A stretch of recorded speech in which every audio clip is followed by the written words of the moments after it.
31, do versículo 1 ao versículo 9.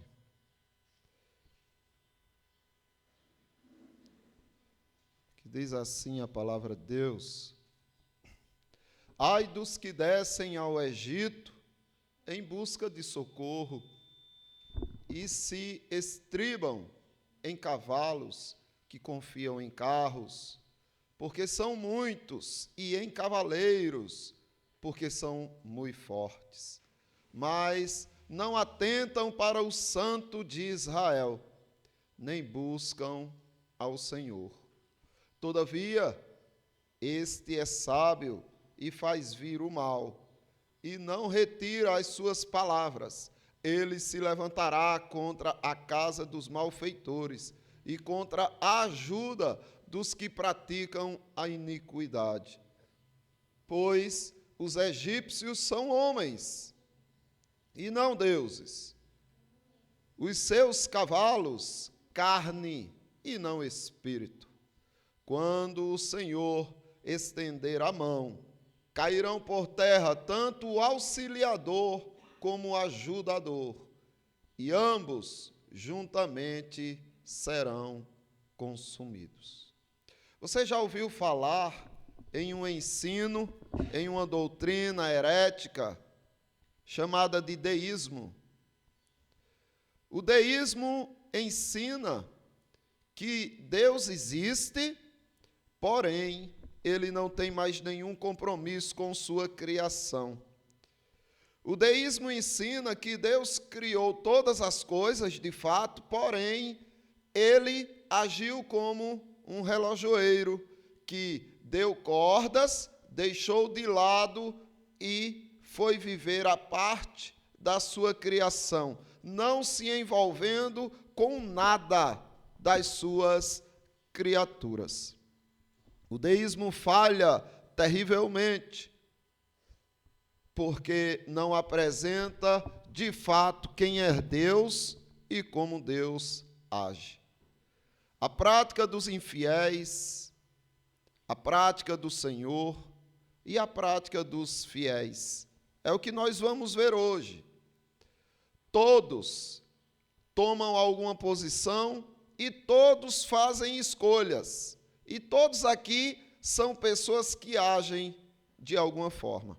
Até quando você não faz o bem, você escolheu. A sua ação foi se omitir. Isso será cobrado também por Deus. Os infiéis não são apenas aqueles que fazem o mal. Os infiéis também são aqueles que se omitem perante a correção do mal. E a primeira coisa que eu quero ver com você é justamente isso: os infiéis são leais aos seus ídolos. Observe que aqui o povo de Judá estava agindo com infidelidade perante ao Senhor Deus, mas eles eram leais àquilo que eles acreditavam, eram leais à potência do Egito, e eles buscavam o auxílio do Egito, porque eles viam, eles têm muitos carros. A Assíria não poderá nos alcançar, nem nos fazer mal. Os seus cavaleiros são muito fortes, eles nos protegerão. Façamos aliança com o Egito. Todavia, diz o Senhor, este a quem Israel rejeitou, o Santo de Israel, aquele a quem não buscaram, ele é sábio, e ele faz vir o mal, e não retira as suas palavras.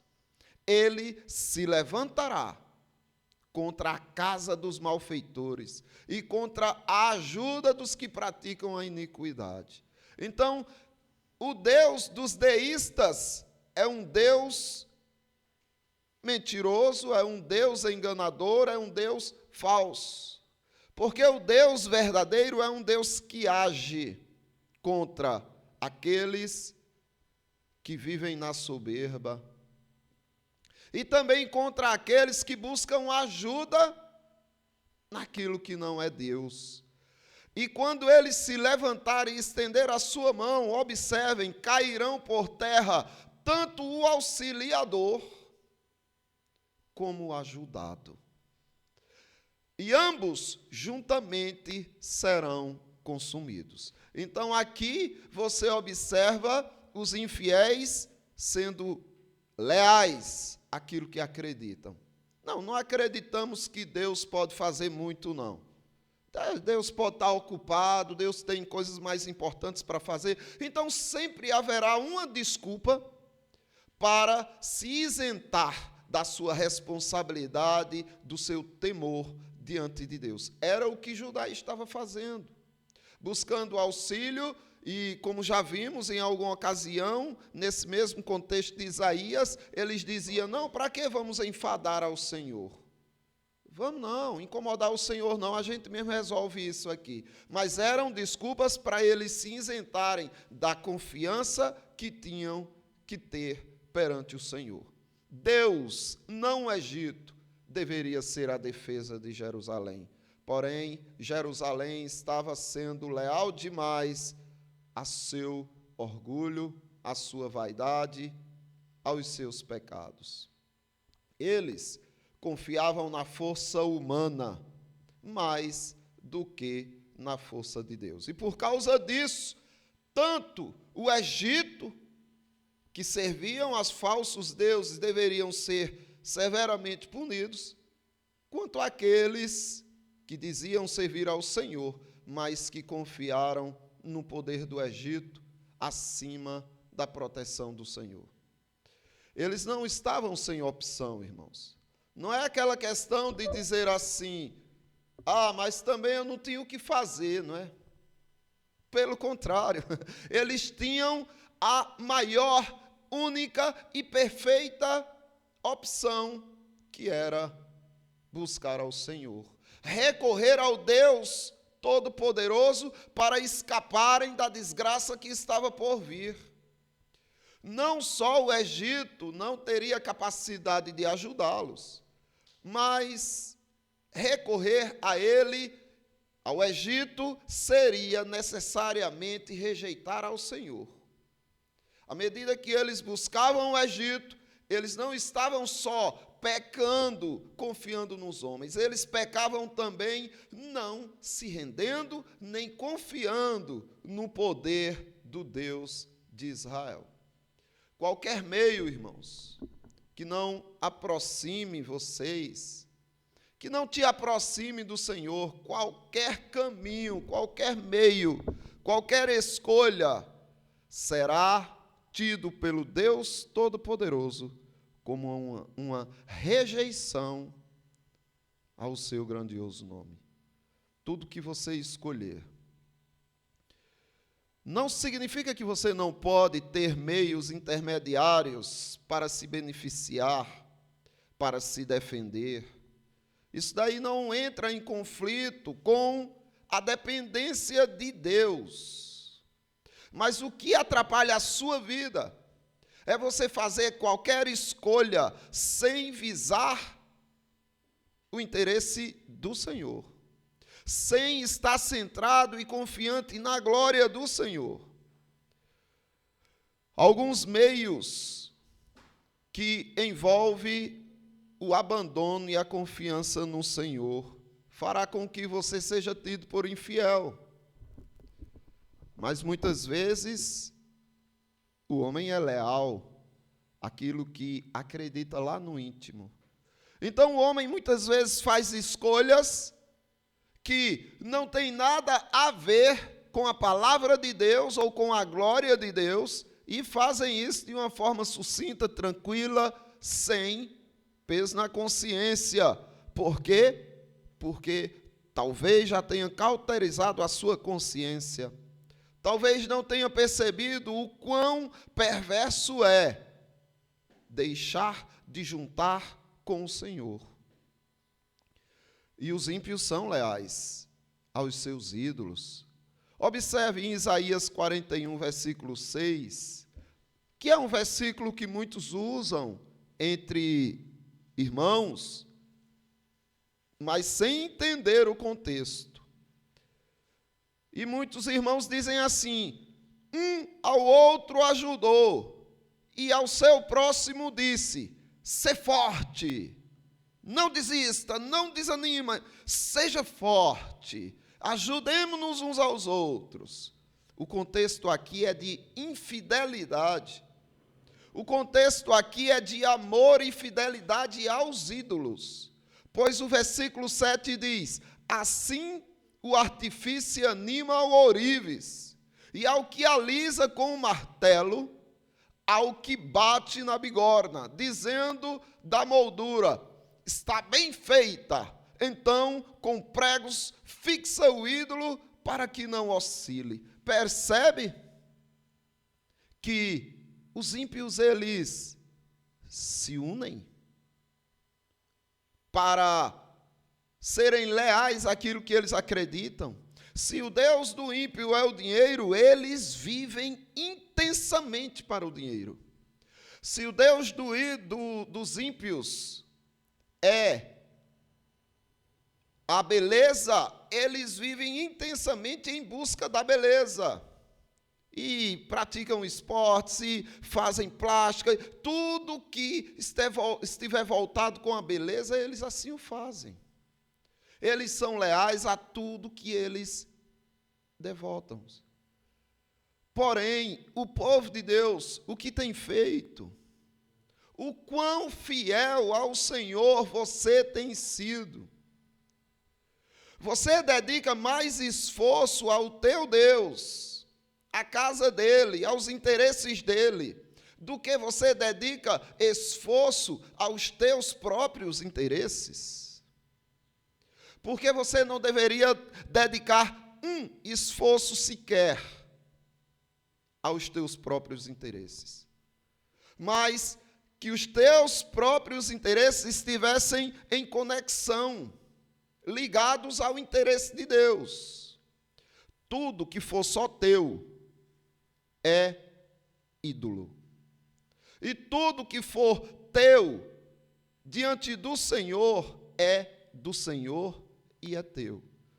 Pois bem, eles eram perversos e estavam vivendo e fazendo aliança com um povo perverso, que se uniam em busca de serem fiéis aos seus ídolos. E você tem sido fiel ao teu Deus? A segunda coisa que nós podemos observar é que o Senhor é fiel ao seu povo. E quantos não colocam essa frase? Deus é fiel no seu comércio, no seu carro, repetem por aí como um jargão. De fato, Deus é fiel, a palavra confirma. Nele não há injustiça, é um Deus de amor, de justiça, de ira e de misericórdia. Ele é fiel à sua palavra, ele é fiel ao seu povo. Disso ninguém tem dúvida, mas e você é fiel? Aqui nós observamos a partir do versículo 4, que diz assim: porque assim me disse o Senhor, como o leão e o cachorro do leão rugem sobre a sua presa, ainda que se convoque contra eles grande número de pastores, e não se espantam das suas vozes, nem se abatem pela sua multidão, assim o Senhor dos exércitos descerá para pelejar contra o monte Sião e sobre o seu outeiro. Como pairam as aves, assim o Senhor dos exércitos amparará a Jerusalém, protegê-la-á e salvá-la-á, poupá-la-á e livrá-la-á. Que rica, preciosa e grandiosa promessa. Enquanto Deus condena e aponta a infidelidade de Judá em buscar socorro nos ídolos e não no Senhor, o próprio Senhor agora está dizendo: eu irei proteger vocês. E quem é que vai me espantar? Quem é que vai fazer com que eu desista de vocês? Deus luta pelos seus, mas os seus são derrotados, sabe quando? Nem percebem que estão sendo derrotados. É quando não usufruem dessa confiança. A tua ansiedade, o teu medo, a tua tristeza, a tua angústia é um sintoma de que você não está desfrutando, usufruindo da confiança no teu Deus. Eles aqui estavam achando que não tinha mais solução, e de fato, aqueles que tinham rejeitado o Senhor sofreriam duras penas. Mas sempre existe um remanescente, um povo pequeno, simples, que se mantém fiel, e o Senhor aqui está prometendo que iria fazer com que eles fossem protegidos. E o Senhor se compara a um leão. Ele é o leão da tribo de Judá. Ele se compara a um leão feroz.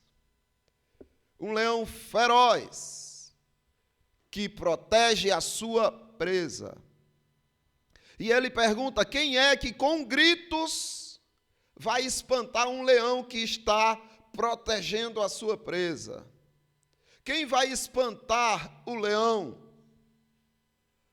E o segundo quadro é de uma ave que voa acima do ninho, observando se seus filhotes estão em segurança. Aqui está o Deus que protege, o Deus que cuida. Os ímpios fazem do seu Deus inútil aquilo que poderia lhes dar segurança. Como nós vimos, um ao outro disse: levanta-te, sê forte, e ajudando-se, construíram uma estrutura para que seu ídolo não oscile. Mas o Senhor é um Deus que se envolve. Ele se envolve com o ímpio, com o infiel, e ele se envolve com os seus fiéis. Ele não é o Deus do deísmo, que, segundo esta heresia, criou todas as coisas e depois deu as costas e regeu a lei da natureza para que a natureza governe, as leis da natureza governem a criação. Não.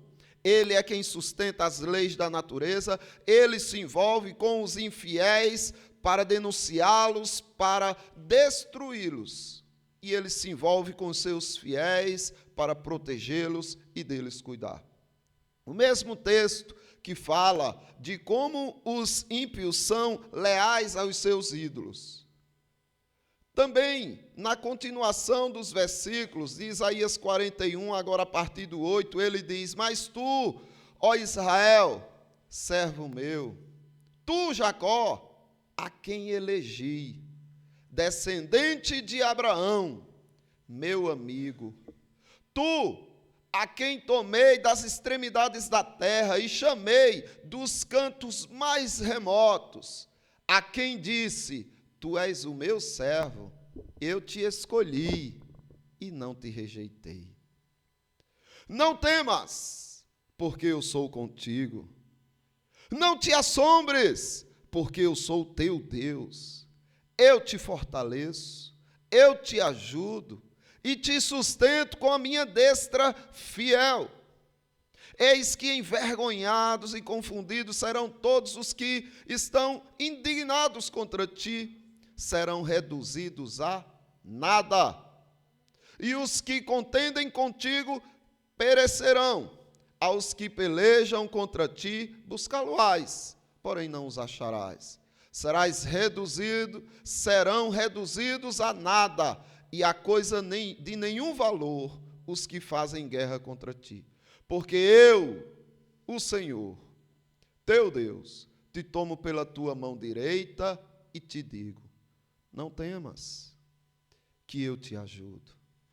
Não temas, ó vermezinho de Jacó, povozinho de Israel, eu te ajudo, diz o Senhor, e o teu Redentor é o Santo de Israel. Vejam o que Judá estava deixando de usufruir.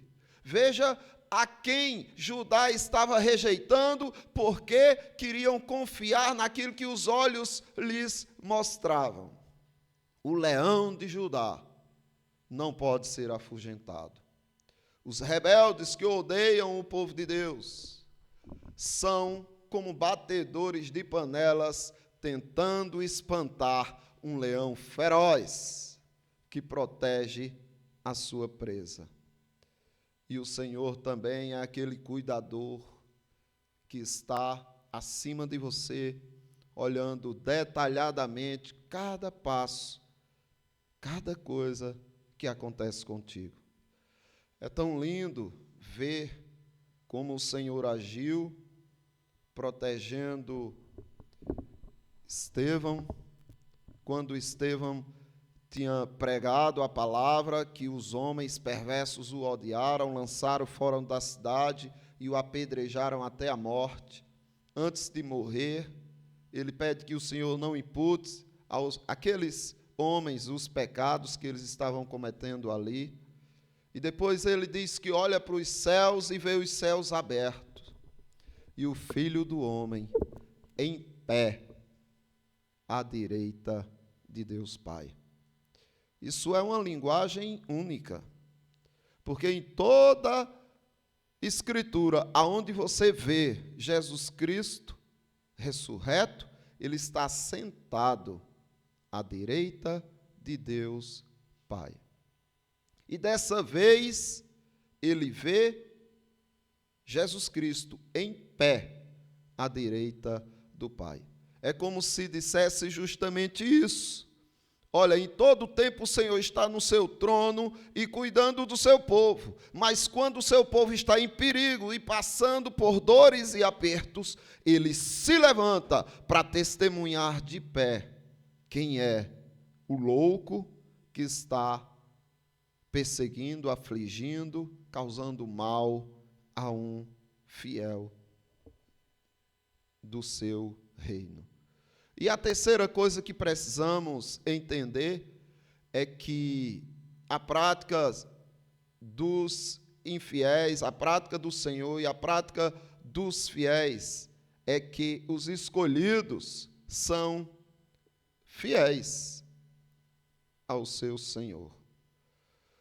Os escolhidos reconhecem suas falhas, voltam atrás e buscam reconciliação com o Senhor. Observe o que diz do versículo 6 ao 9. Convertei-vos, pois, ó filhos de Israel, àquele de quem tanto vos afastastes. Pois naquele dia cada um lançará fora os seus ídolos de prata e os seus ídolos de ouro, que as vossas mãos fabricaram para pecardes. Então a Síria cairá pela espada, não de homem, não a espada, não de homem a devorará. Fugirá diante da espada, e os seus jovens serão sujeitos a trabalhos forçados. De medo não retinará com a sua rocha de refúgio. E os seus príncipes espavoridos desertarão a bandeira, diz o Senhor, cujo fogo está em Sião e cuja fornalha em Jerusalém. Então aqui está o Senhor mostrando como deve ser a atitude e a postura do seu povo. Infelizmente, o que contamina os crentes são os sentidos, são os olhos são os ouvidos, são as sensações. Há uma tendência muito grande no meio dos seres humanos, incluindo o povo de Deus, de se valorizar aquilo que é tangível, mais do que o que é intangível. Tudo aquilo que é visível, apalpável, tudo aquilo que pertence ao âmbito natural é atrativo e se torna uma distração. Vocês lembram da falha terrível de Tomé? Tomé foi repreendido de uma forma vergonhosa. Todos estavam animados porque estavam ouvindo que o Senhor havia ressuscitado. Disseram a Tomé que tinham visto o Senhor. E Tomé disse: não venham para cá com essa conversa. Eu não acredito nisto. Eu só acreditarei se eu ver com os meus olhos e tocar no seu corpo. Aí eu acredito. E Jesus Cristo aparece, repreende Tomé e diz: toca aqui nas minhas feridas. Tomé, não sejas incrédulo, mas crentes. E Jesus Cristo diz que bem-aventurados, porque muitas vezes você pensa, nossa, quão bem-aventurados foram os olhos dos apóstolos, que viram o Rei da Glória, que viram o Senhor Jesus Cristo. E, de fato, ninguém vai negar esta bem-aventurança maravilhosa. Mas, segundo o próprio Cristo, mais bem-aventurados são aqueles que creem sem ver. São aqueles que confiam de coração, sem precisar ver, tocar. Confie no Senhor, mostrando a todos, sem palavras, em quem você confia. Porque dizer que confia no Senhor por palavras, muitos têm feito. Mas destes tantos que falam e declaram amor ao Senhor e confiança no Senhor, quantos de fato confiam?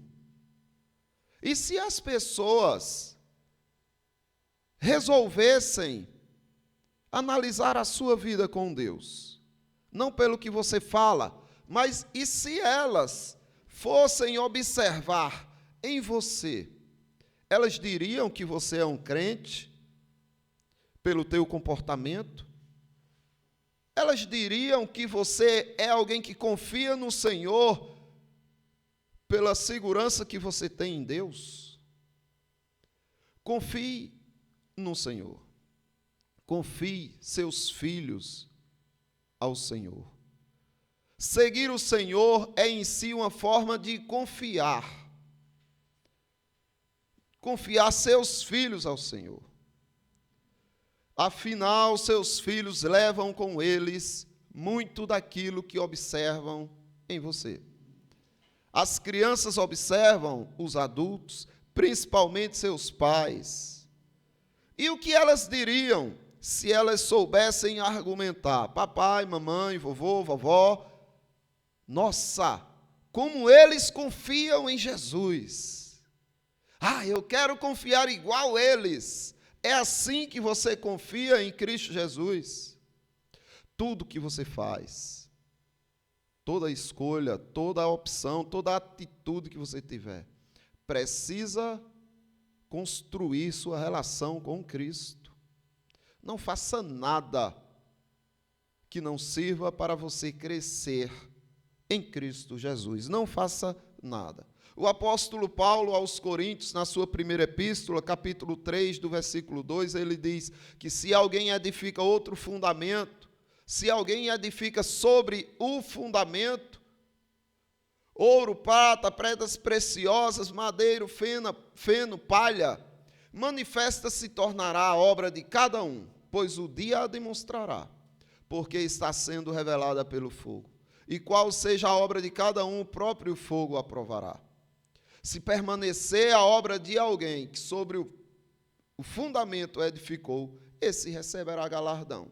Porém, se a obra de alguém se queimar, este sofrerá dano, mas o mesmo será salvo, todavia, como que através do fogo. Deus provará todas as suas escolhas, todas as suas decisões. E olhe, quando um crente faz alguma coisa, quando ele escolhe algum caminho, sabe o que ele está fazendo? Ele está pegando a sua escolha e lançando sobre Cristo as boas e as ruins. Tudo está sendo lançado sobre Cristo, porque sua vida não está separada de Cristo. Tudo que você pensa, faz, age, constrói, destrói, tudo está sendo lançado sobre Cristo. E no dia certo, tudo será provado pelo fogo. O Senhor julgará cada situação, escolha, caminho que você lançou sobre ele. Portanto, meus irmãos, se o que você está fazendo não te aproxima de Deus, se não manifesta a glória de Deus, é lixo, é feno, é palha, será queimado pelo fogo. Por isso que Paulo, ainda aos Coríntios, agora na sua primeira epístola, capítulo 10, o versículo 31, ele diz: portanto, quer comais, quer bebais, ou façais qualquer outra coisa, fazei tudo para a glória de Deus. Ou então, você será um idólatra. Entregue-se nele e veja com seus próprios olhos o que acontece com a sua vida. É tentador. Você tem vontade de escolher algumas coisas que você deseja muito, mas antes pergunte: isso honrará o meu Deus em quê? Para que eu vou usar isso? De que vai servir isto na minha relação com o meu Senhor? Vai me melhorar diante dele ou vai me distanciar dele? Respondendo a esta pergunta, faça ou não. Mas lembre-se, o Senhor vos convida ao arrependimento, quando ele diz assim: convertei-vos, pois, ó filhos de Israel, aquele de quem tanto vos afastastes. O Senhor Jesus Cristo diz: aconselho-te que voltes à prática das primeiras obras. Ele ordena que você volte ao seu primeiro amor. Então não permita que o mundo distraia você. Observe os ímpios, veja o quanto eles são fiéis aos seus próprios interesses. E diga: Deus, me dá essa intrepidez, me dá esse vigor e esta vontade para contigo, porque é de invejar o quão fiéis os ímpios são aos seus ídolos. Seja para com o Deus verdadeiro muito mais do que eles são para os seus ídolos. E agrade-se, deleite-se na fidelidade do Senhor na sua vida. E por fim, seja você mesmo aquele crente, aquela crente fiel, que confia, que deleita-se e que não quer escolher nada que possa interferir na tua relação amorosa entre você e Jesus Cristo. Que Deus abençoe aos irmãos. Eu convido o presbítero Lorivaldo para dar continuidade ao culto.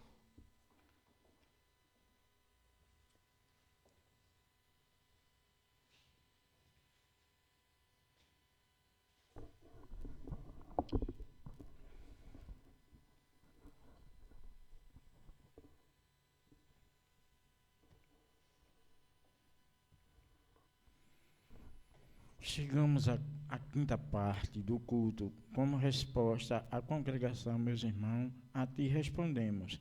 Respondemos a ti, Senhor, nos ouvimos e seguiremos a tua palavra. Vamos fazer uma leitura de forma alternada, meus irmãos. Ainda no livro do Salmo 16, versos do 9 ao 11. Alegrar-se, pois o meu coração e o meu espírito exalta, até o meu corpo repousará seguro. Não deixarás minha alma na morte, nem permitirás que o teu santo seja corrupção. Tu me farás ver os caminhos da vida, na tua presença a plenitude de alegria, na tua destra, delícias perpetuamente. Assim lemos, meus irmãos, Salmo 16, versos do 9 ao 11. Eu convido a nossa irmã, a irmã Lourdes, a orar ao nosso Deus, agradecendo a Ele por este culto maravilhoso dessa tarde.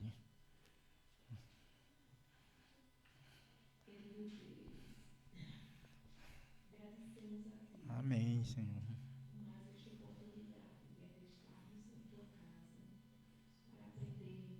Amém.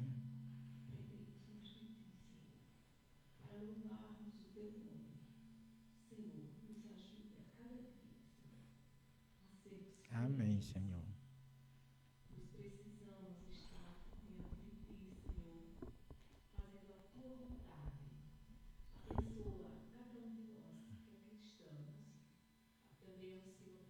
Amém. Amém.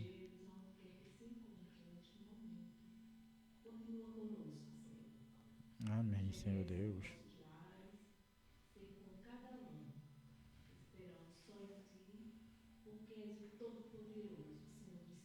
Amém.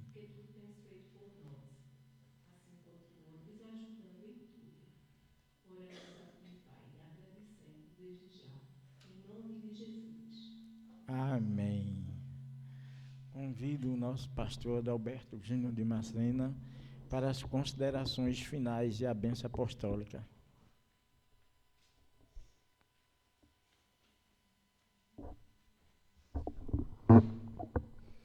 Meus irmãos, vamos cantar um hino ainda ao nosso Deus, o hino de número 92, A Fé Contemplada, né? Que o Senhor Jesus Cristo contemple a nossa fé tão pequena, porém tão sincera e genuína. Fiquemos de pé.